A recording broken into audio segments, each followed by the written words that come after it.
My fingers trembled as I leaned closer to the bathroom mirror, the soft morning light spilling across my face like it was revealing a stranger. My cheeks looked different, softer, fuller. My jaw had lost a bit of that sharp edge I'd always hated but never thought would actually change. I blinked again. No, no way, I whispered, my voice cracking, sounding lighter somehow, almost unsure of itself. This wasn't possible. Or maybe it was. Because 3 months ago, my girlfriend Mia had handed me a tiny white bottle with a smile so sweet I didn't question it. "These will help with your mood," she'd said, brushing my cheek gently. "I think you'll really like how they make you feel." And I trusted her. I didn't know they were estrogen pills.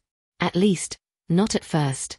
I didn't know they were changing me from the inside out, one tiny dose, one gentle suggestion, one soft smile at a time. But standing there now, staring at my own unfamiliar reflection, the truth hit me like ice in my bloodstream. She didn't just help me feel better. She was shaping me, molding me, crafting me into something she wanted. Her doll. My breath caught as I touched my softer skin. The mirror glowed with steam from the shower, and the blurred version of me looked even more feminine than the sharp reality staring back. How did I let this happen? I whispered. But deep inside, a quieter voice whispered back. How did it feel so good? Everything started to shift before I even understood what was happening.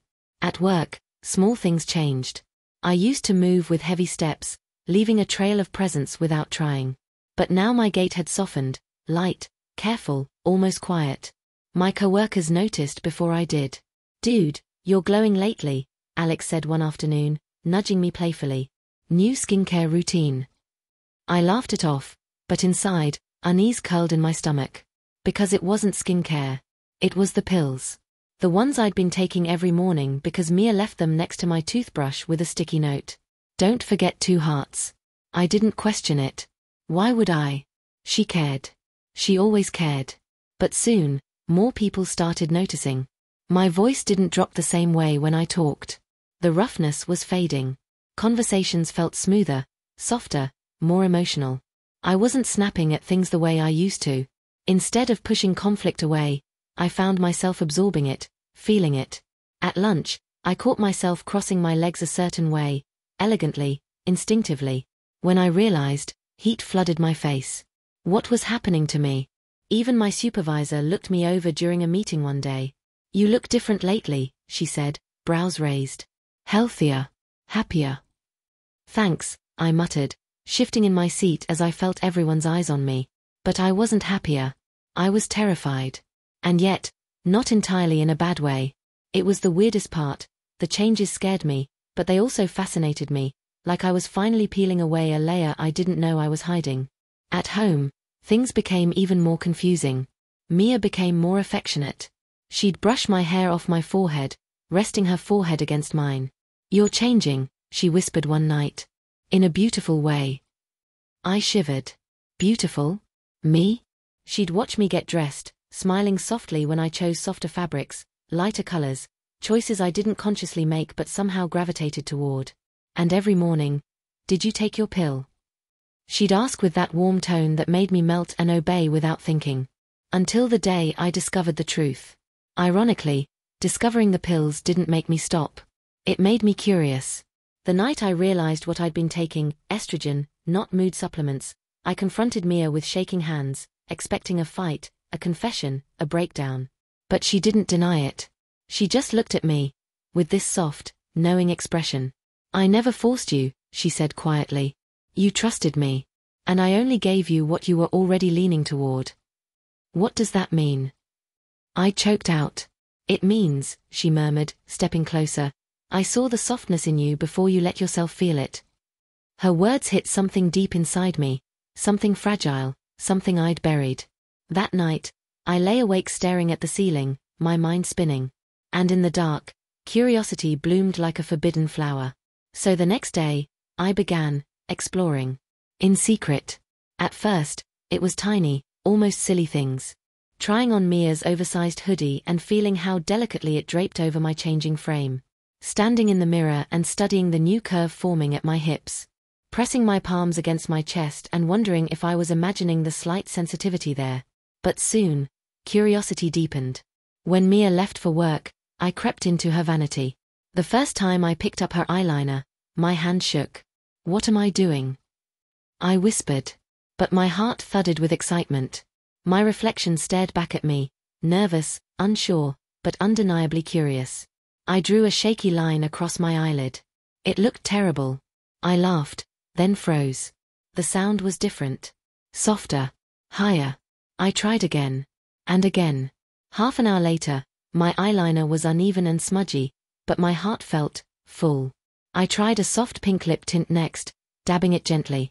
My reflection transformed, subtle but unmistakable. Was this wrong? Was it dangerous? Was it me? The confusion overwhelmed me, a storm of guilt and pleasure swirling together. But instead of stopping, I kept going. I began exploring my wardrobe differently. Colors I never wore before suddenly attracted me. Lavenders, creams, blush tones. Loose sweaters that hugged my new shape. Jeans that tapered more than I ever considered buying. Even the way I stood changed. My hip jutted out slightly. My hands rested differently. And every time I saw myself, I felt something new. Something like recognition. But the moment I heard the front door open, panic struck like lightning. I scrambled to wipe off the makeup, tear off the clothes, shove everything back into place. But I didn't move fast enough. The bedroom door opened. And Mia stood there. Her eyes widened, not in shock, not in anger, but in delight. "Oh," she breathed, hand lifting to her lips. "Baby." I froze, trembling. I'm sorry, But she crossed the room in seconds and wrapped her arms around me from behind, her chin resting on my shoulder. "You're beautiful," she whispered. My knees nearly buckled. Her acceptance didn't make the confusion go away. But it made one thing undeniable. I wanted more. It became our secret. A shared world just between us. Weekends turned into private fashion shows. Mia would pull clothes from her closet, dresses, skirts, tops, holding each piece up against me with a soft hum, deciding what suited my slowly changing body. The first time she zipped up a dress on me, I felt the air leave my lungs. The fabric hugged me in ways I didn't expect, accentuating the subtle curves the estrogen had started to shape. My waist looked narrower. My arms softer. My posture delicate. "Turn around," she said gently. I did. Her smile was pure awe. "You look breathtaking." I didn't believe her. But when I turned to the mirror, for the first time in my life, I didn't see someone pretending. I saw someone emerging. Outings came next. At first, small ones. Late-night walks where the streets were nearly empty, and I could hide beneath a hoodie and leggings. Mia held my hand the whole time, squeezing it when my nerves spiked. "You're safe," she would whisper. "You're with me." Then coffee shops, where I wore mascara and lip tint so faint only someone looking closely would notice. The barista always smiled at me differently. Softer. Kinder. Like he saw someone I didn't fully understand yet. Each outing built a new layer of confidence. Each step felt like shedding an old skin.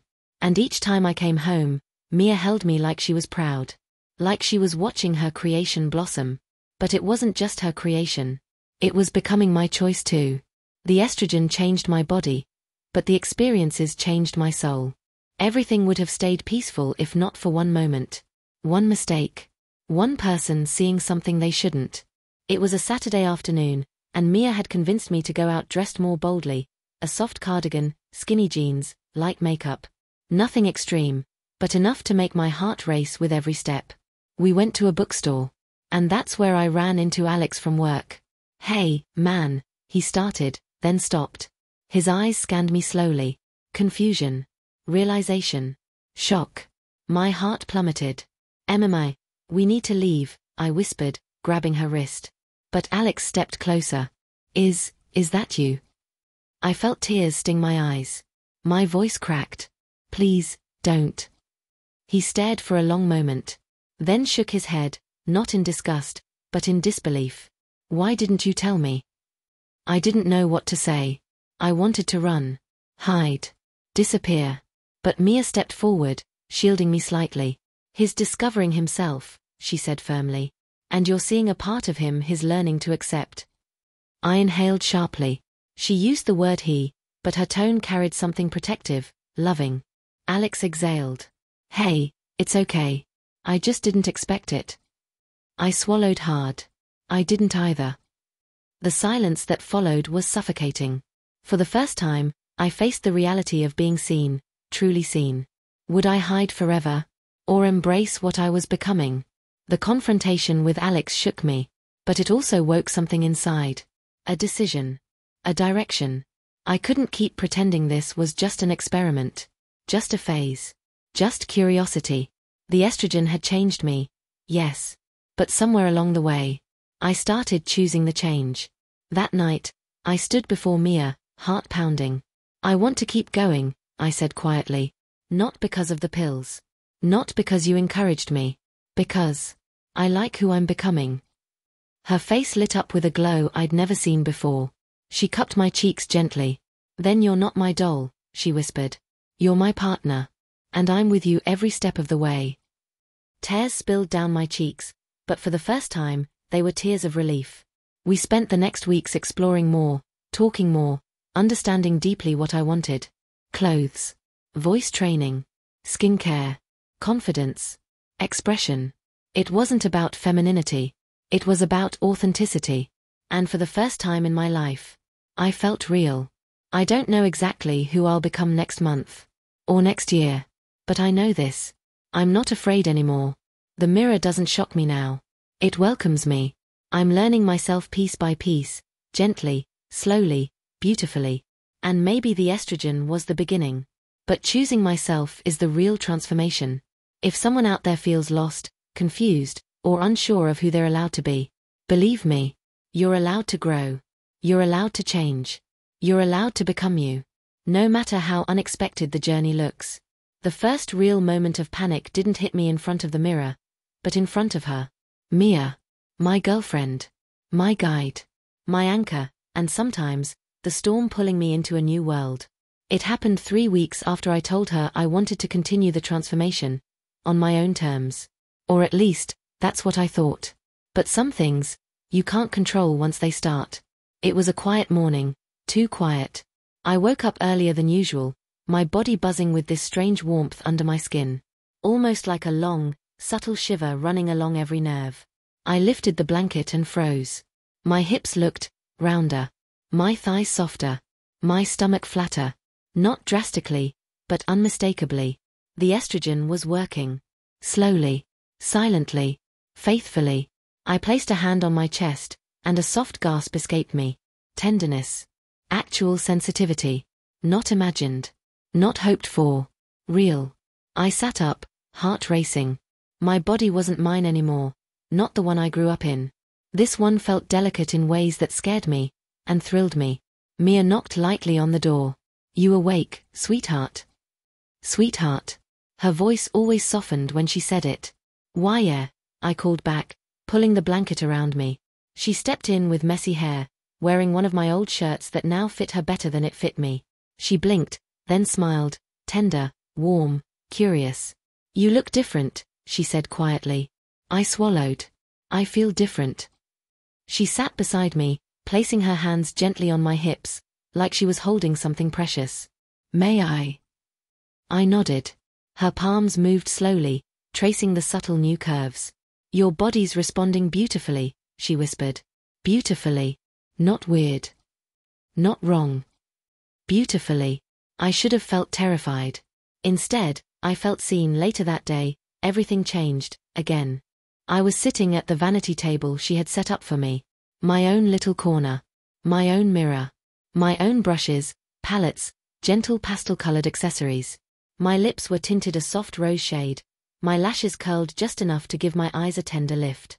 I wasn't trying to look like a woman. I was trying to look like me. Mia came up behind me and placed her hands on my shoulders. Do you know what you look like right now? She murmur-crooned. I shook my head. She leaned close, her lips brushing the shell of my ear. My perfect little doll. The words hit me like electricity. Not degrading. Not controlling. Not forced. Tender. Admiring. Adoring. My breath caught. Your doll. She kissed the top of my head. Only if you want to be. I turned toward her, throat tight, heart pounding so hard it shook my frame. What does being your doll mean? She slid her hand under my chin, lifting it gently. It means you let me take care of you, guide you, make you feel beautiful. Because you are. Her thumb brushed my lip tint, smudging it slightly. And, she whispered, you let me help you explore this new softness you're discovering. Something inside me melted, a deep, vulnerable, trembling yes. And I whispered it. Yes. Her smile bloomed. Then come here, my doll. I thought she meant a kiss. Or a moment of intimacy. Not what actually happened. 15 minutes later, she handed me a full outfit, carefully chosen, meticulously curated, terrifyingly feminine. A cream sweater with a delicate neckline. Soft beige leggings that hugged every new curve I didn't know how to embrace yet. A pair of ankle boots with a slight heel. Mia. I can't wear this in public. She stepped close. We'll go somewhere quiet. Somewhere safe. Just us. But what if someone sees me? Her fingers laced through mine. Then they'll see someone beautiful. I looked down at the clothes, my pulse thundering. Could I really do this? Was I ready to let the world, even a small slice of it, see this version of me? Mia squeezed my hand. You don't have to prove anything to me. But maybe you're ready to prove something to yourself. That line sliced right through my uncertainty. I dressed slowly. Every piece felt like a confession. The sweater soft against my skin. The leggings showing a silhouette I was still learning how to own. The boots clicking lightly when I walked, a sound that sent chills up my spine. When I stepped out of the bedroom, Mia's jaw dropped. Oh my God, she breathed. Turn around. I did. She covered her mouth. You're stunning. I looked away, cheeks burning. Stop. I'm serious, she said, cupping my face. You're glowing. And for once, I believed her. We drove to a quiet riverside cafe, one with private outdoor seating, small tables, warm lights, and hardly any people. Walking from the car to the cafe felt like crossing a battlefield. Every gust of wind pressed the sweater against my chest. Every step in the boots made my hips sway slightly. Every car that drove by felt like a spotlight. I kept whispering, people are staring. They aren't, Mia assured me. And if they are, it's because you look adorable. We reached a small bench near the water, and I exhaled shakily. The adrenaline felt like fire under my skin. Sit, she urged gently. I Saturday. She brushed a strand of hair behind my ear. Even though my hair wasn't long, she did it just to make me blush. You're doing amazing, she whispered. I'm proud of you. My eyes stung. I'm scared. I know. She kissed my cheek softly. But you're still here. And that's bravery. Her words wrapped around me like a warm coat. Little by little, the fear faded. The water shimmered. The breeze felt softer. The world felt gentler. And so did I. It was later that night, back home, after I changed into comfortable clothes and wiped off my makeup, that Mia sat beside me on the couch, looking strangely emotional. I need to tell you something, she said. My stomach dropped. What is it? She took a long breath. When you started changing, I didn't know how far you'd go. I didn't know if you'd hate me, or leave, or resent me. Mia. No, wait. Her voice cracked. I thought maybe you'd pull away the moment you realized how the estrogen affected you. But instead, you opened up. You softened. You bloomed. She cupped my cheek. And somewhere along the way, I fell even more in love with you. I froze.